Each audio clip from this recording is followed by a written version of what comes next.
శ్రీ గురుభ్యో నమః. నమ శివాయ చ నమ శివాయ. జగద్గురువులు శ్రీ శ్రీ ఆదిశంకరాచార్య విరచిత శివానంద లహరి స్తోత్రంలోని మొదటి శ్లోకమును సూక్ష్మంగా తెలుసుకునే ప్రయత్నం చేద్దాం. గం గణపతియే నమః.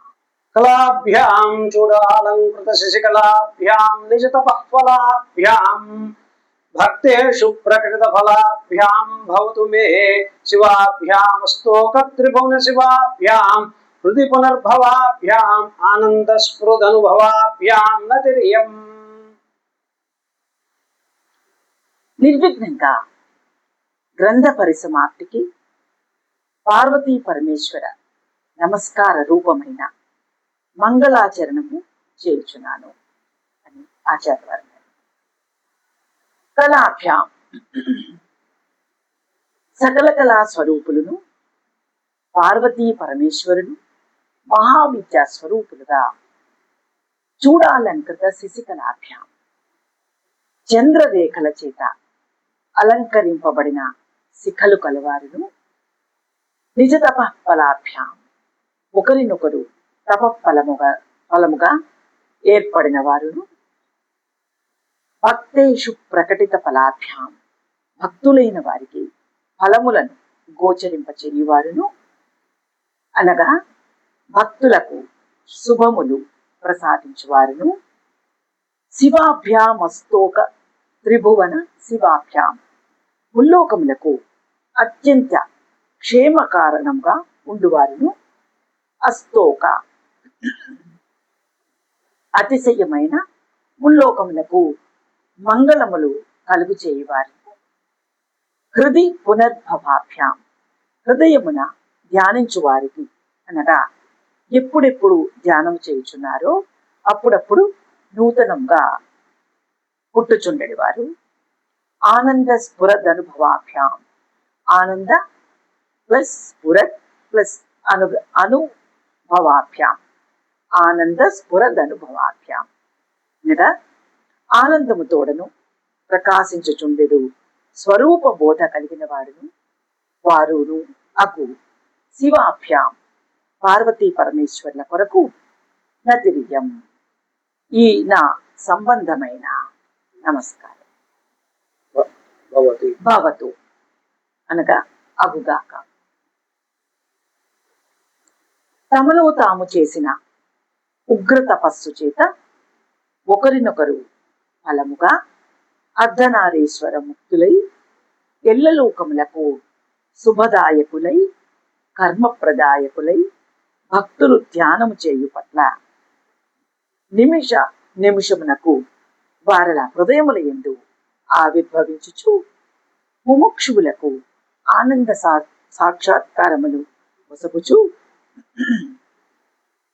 సమస్త విద్యాస్వరూపులై ఉన్న ఆ గౌరీ శంకర్లకు నమస్కారం.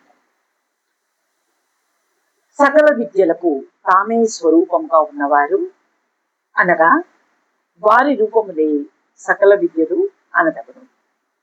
తగిన స్థానము లభించి అందమును చేకూర్చు చంద్ర కళలకును గొప్ప అందం వచ్చును అనవచ్చును. శుక్ల విదియ నాటి చంద్రుడే ఎంతో అందంగా ఉంటుంది.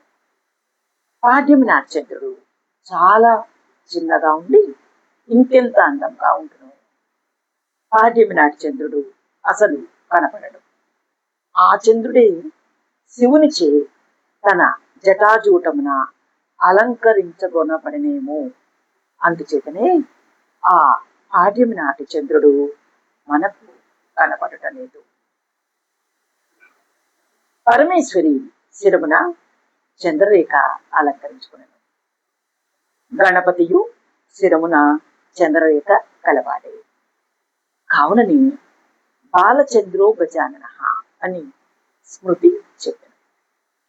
దేవతలు ఒకే కాలమున అనేక రూపములు దాల్చి ఉండగలరు అనడి విషయము శృతి స్మృతులలో నిర్ధారింపబడినది.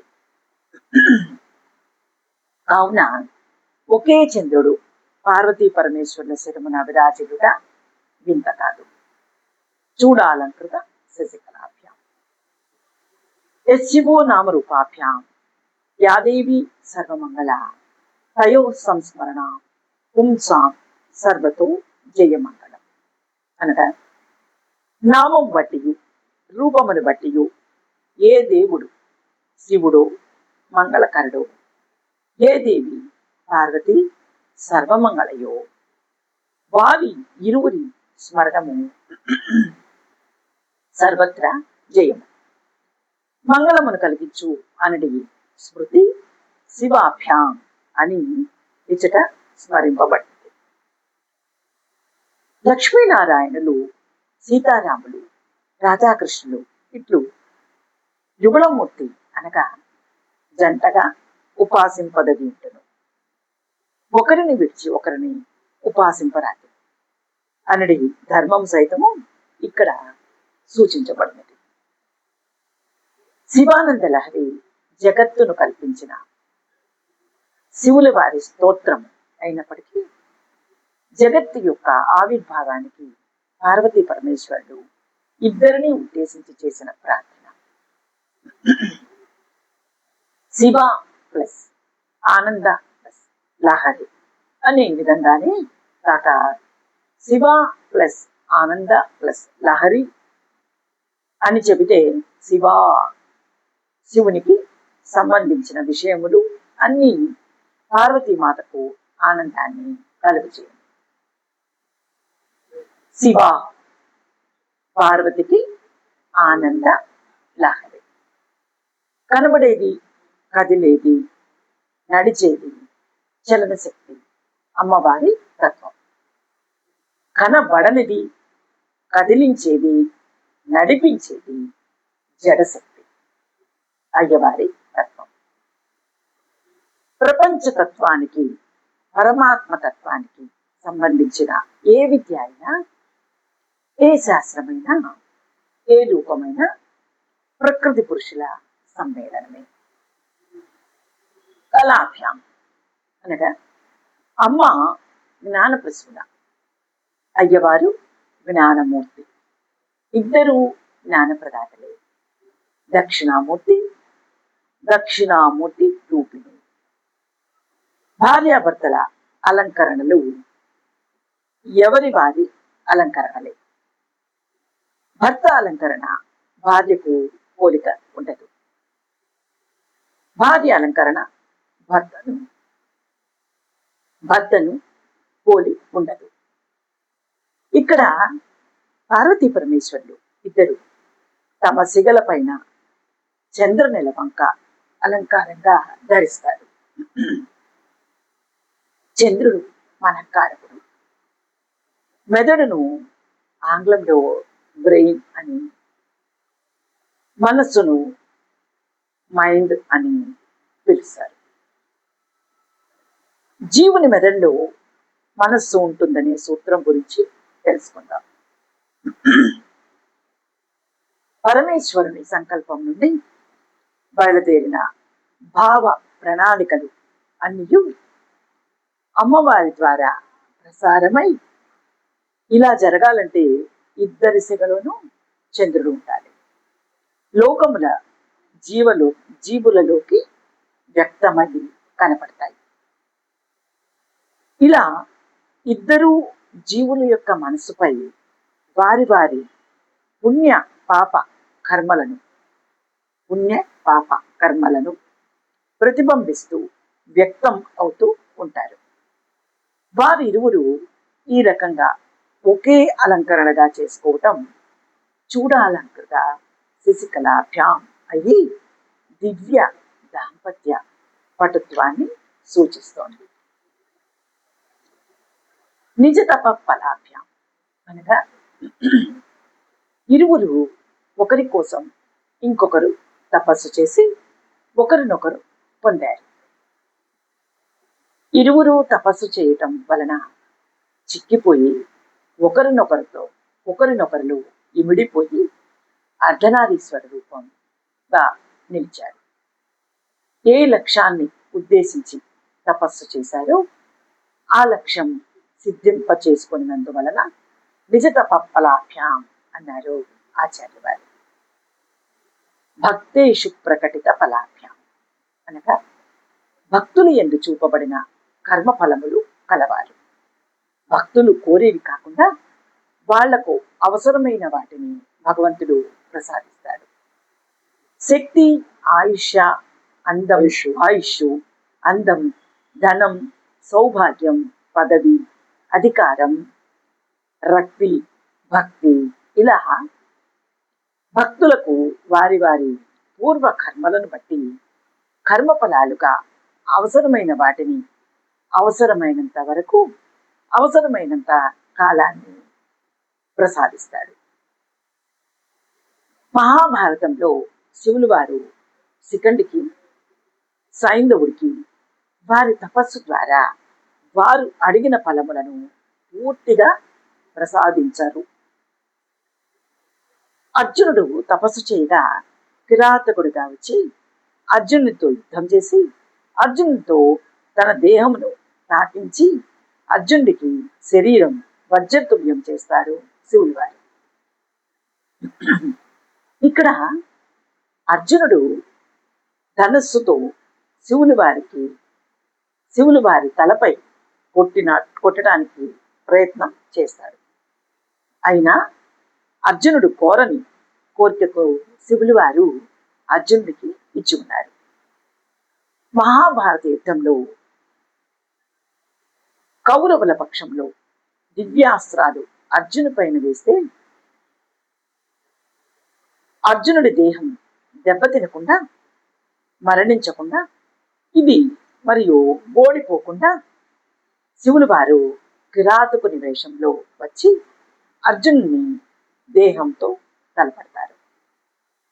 అలా శివులు వారి దేహం తగిలి అర్జునుడు ధన్యుడైనాడు.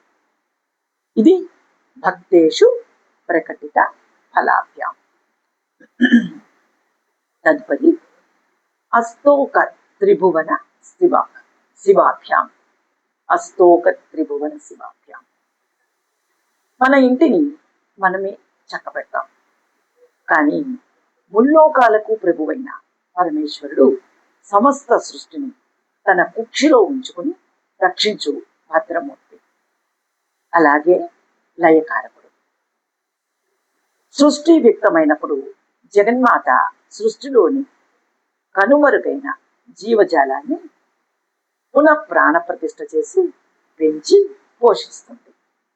కావున ముల్లోకాలకు ఆ పార్వతీ పరమేశ్వరుడు తరుగులేని శుభదాయకులు అవుతారు. ఇది అస్తోక త్రిభువన శివాభ్యాం. హృది పునర్భవాభ్యాం. మనం మనస్సుతోనూ బుద్ధితోనూ ఆలోచనలు చేస్తాం.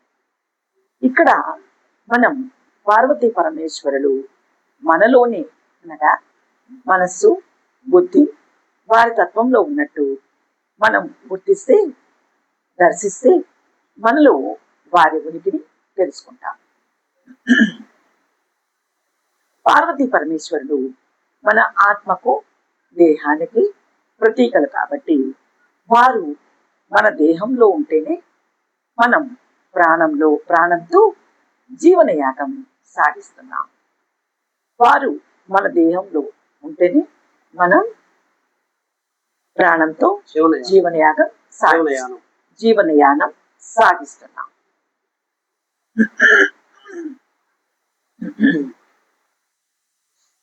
ఈ విషయం